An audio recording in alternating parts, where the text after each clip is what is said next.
name is Tanya and welcome to Utility Jane. This morning I decided I would cook a roast that I had in my fridge. I decided that I would, like always, cook it in the pressure cooker, and really the rest of the meal has evolved from that, because when I have a roast and that I cook in the pressure cooker, I have stock. So then I thought I'd make soup. So then soup went to, garlic focaccia with the soup would be nice, a salad, and it is quince season. We're lucky to get our hands on a box of quince, so I'm going to stew that up ready too. Let's get started.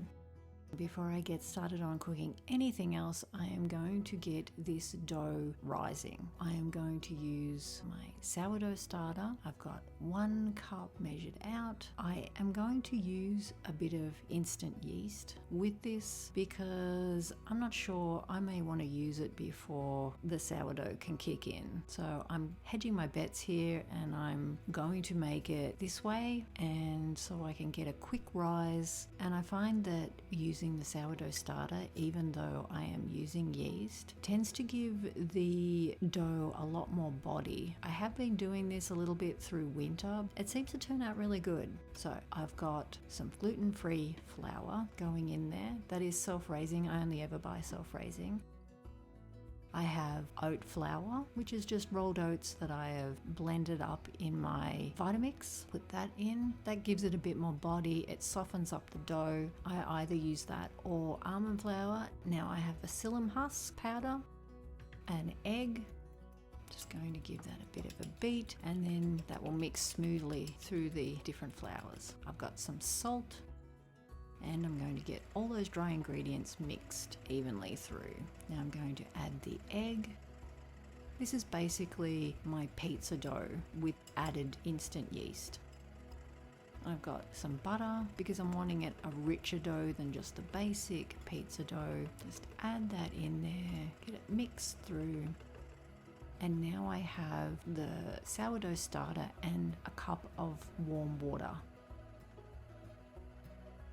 It's come together really, really nicely. Just going to butter that bowl up so it comes away from the sides. Now, it's a bit drier mix than what I normally do because I'm wanting to use that sooner. I'm hoping that this will be right to go once I cook my roast and then move on and make my soup. And using that instant yeast will give it a bit more of a rise. I'm going to sit the glass dish into a pot of warm water just to keep warm because the kitchen is quite cool. It's been a cool day today. And now I'm going to start with my roast in the pressure cooker. Now to start with, I'm going to cut up some carrots and an onion, and that will form the stock. But before I do that, I'm going to get the pot on. I'm going to get it nice and hot, and I'm going to sear the meat.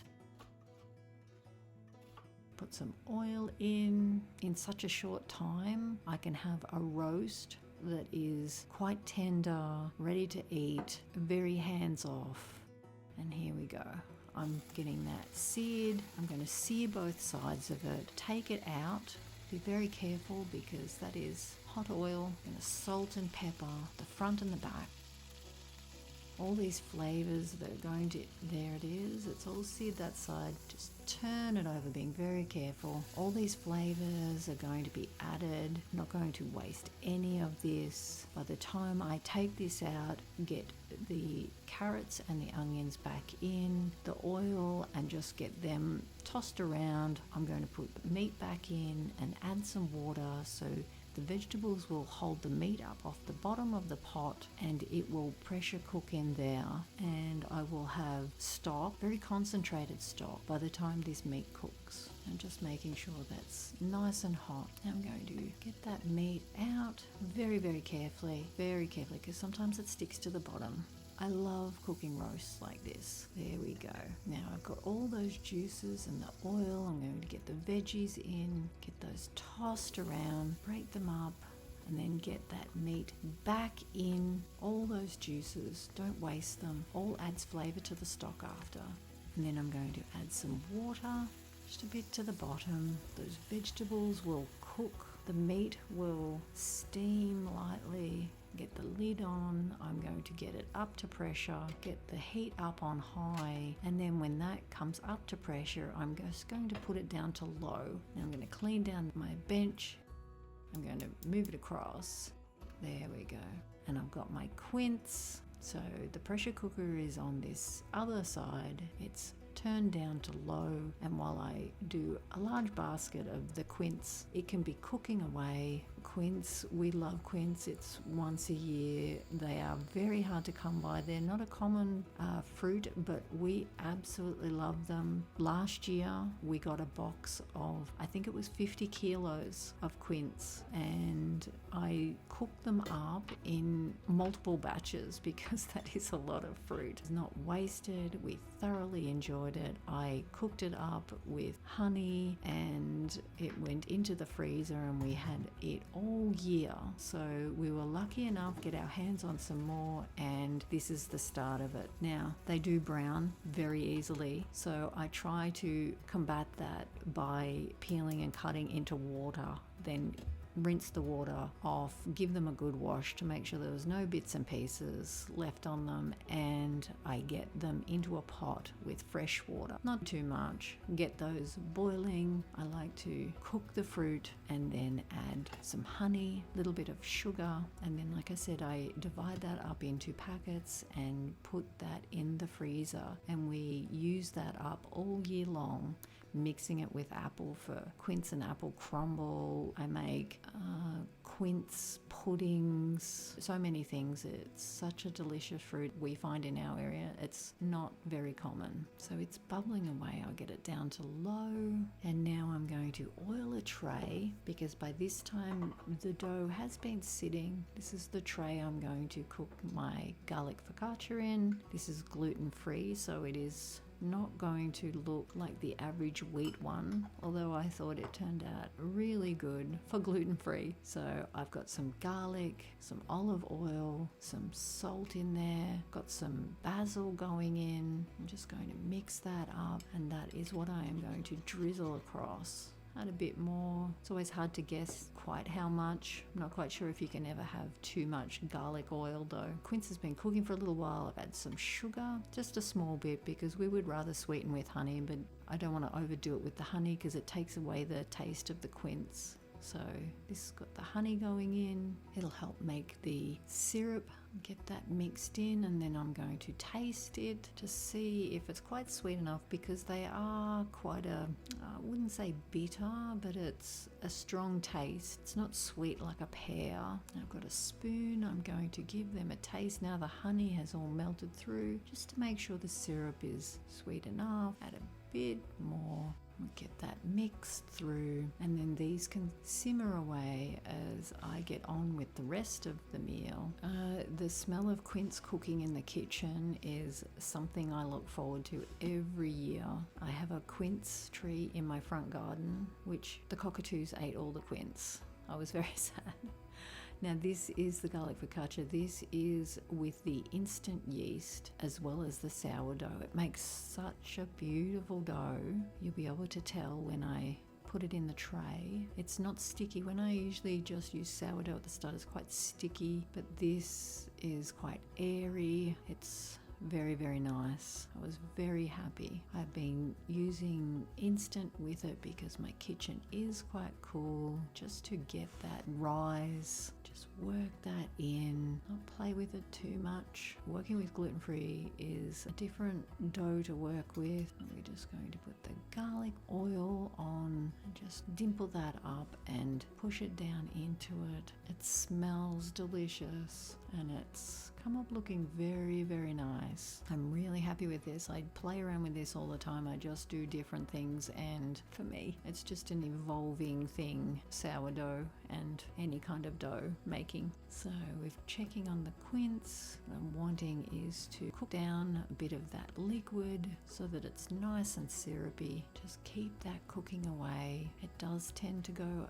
a softer, pinker color. It depends on the fruit. Sometimes it can go a real pink color. Sometimes they don't go very pink, but it all tastes delicious. It may depend on the variety, I'm not quite sure. Now I'm going to get some vegetables out of my freezer. I've got some green capsicum that I've had cut up, had frozen. I've got some carrots that I've had chopped up and frozen. When I can get vegetables on special, I will buy extra and get them in my freezer. This is onions, red onions. They had those on special and I cut up huge bags of them. It makes life so much easier, and you can always use it for this. You can't use it for something that's not going to be cooked, obviously, but when you're cooking stews and soups and curries and chilies, it is perfect and so fast. And we have some new potatoes, so I'm making them part of the meal. Just a basic mashed potato. Now you can see that I have covered the focaccia. Oh, and I have some chard out of my garden. I've covered the focaccia and it's sitting there rising over a big pot of warm water just to keep it warm, to keep it on the rise. I get all my chard washed, all the potatoes are washed, everything's ready to go as soon as the meat is finished in the pressure cooker. Cutting up the potatoes and getting those into a pot. These were so delicious, these potatoes, the brand new, freshly dug. Get some chard all chopped up. I love to pick plenty of this and have it washed and chopped up and in a bag in my crisper, and then when I get other vegetables out I can get that out and it's already prepped. There's the syrup, it's just so beautiful. Now the meat has been cooking.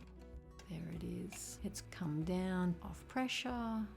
And look at the way that fork goes into it. It's just so beautifully cooked. Now, all this here is stock. So what I'm going to do, what I love to do, is get that back up hot. I'm going to add in the carrots, the capsicum, and the onions. Add some flavoring, some sea salt, some pepper, a little bit of sugar to even out the acidity. Get that cooking, and a bottle of passata. Give that a shake. Going to pour the whole bottle in there, plus a little bit of washout water, and then I'm going to get that all stirred together, get the lid back on, and get that on high and up to pressure.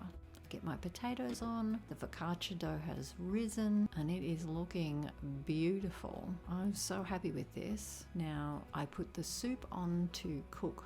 I don't know, I think it was about 15 minutes, and I'm going to get it out. I'm releasing all the pressure.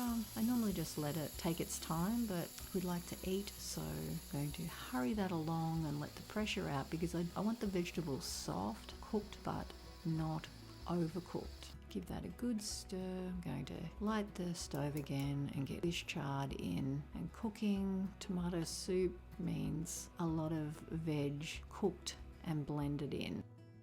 And I decide to put the rest in. Because can you have too much chard? I was just checking to make sure the vegetables were cooked. I've got some dried basil going in, some tomato paste, just to give that rich tomato flavour. Get that all mixed up. That is bubbling away. This is really fast soup. Delicious beef stock tomato soup. I have my blender, just going to get that in there, and I'm going to blend it until it's smooth, as blended down as I can go. Takes a little while. Now if it's too thick, you can add just a little bit of water to go in there, just so it blends smoothly. I mean, if you'd like a chunky tomato soup, then you could also just blend part, just so half of it is blended down, but we love a smooth tomato soup, and probably everyone's favorite soup. And add some more salt and some more tomato paste. We love our tomato food rich. Now the potatoes have cooked. We're gonna get those strained and mashed. Just a rough mash, some salt, lots of butter, a little bit of milk, and get that all mixed through. I don't like a full mashed potatoes. I like it to have chunky pieces in it. And now we're going to cut the roast. It's cutting beautifully. This is enough meat for leftovers and extra meals. And there's the focaccia, golden and smelling delicious. So we've got tomato soup. So simple, so quick, and just with that leftover stock from cooking my roast. It has made another whole meal with just a few more vegetables added. And in that time, I've managed to make focaccia to go with the soup.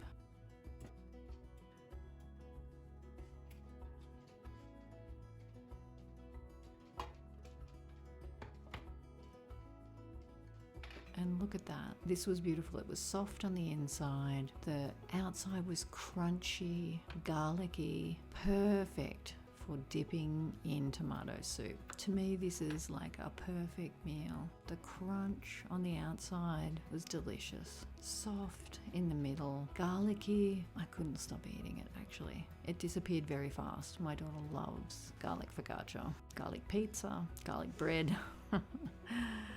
And it actually reheated really well. We do use a microwave for reheating, and it came up delicious. And the quince, the beautiful, beautiful, delicious quince, it is piping hot. So good. We look forward to this time every year.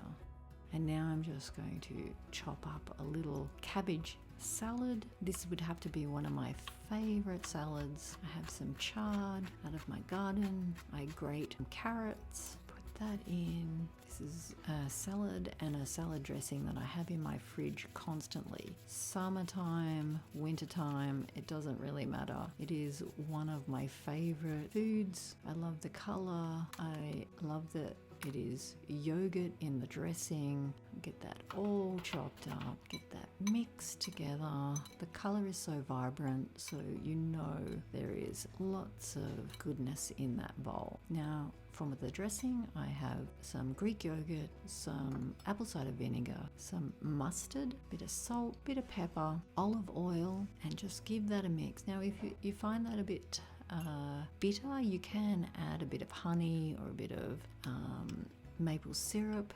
Now, to have this now, I'm just going to get some mashed potato out. I'm going to get some salad. I've got some meat and then some dressing on top. And I cooked this earlier today. We had the soup for lunch, and now this is dinner. I've been to work in between, and now this is dinner ready. We can just eat when we're ready. And it's so good to have this all cooked earlier today. Good, healthy meal full of so many vegetables. Thank you for hanging out with me today. I appreciate your company. Have a great day, and I hope to see you in the next one.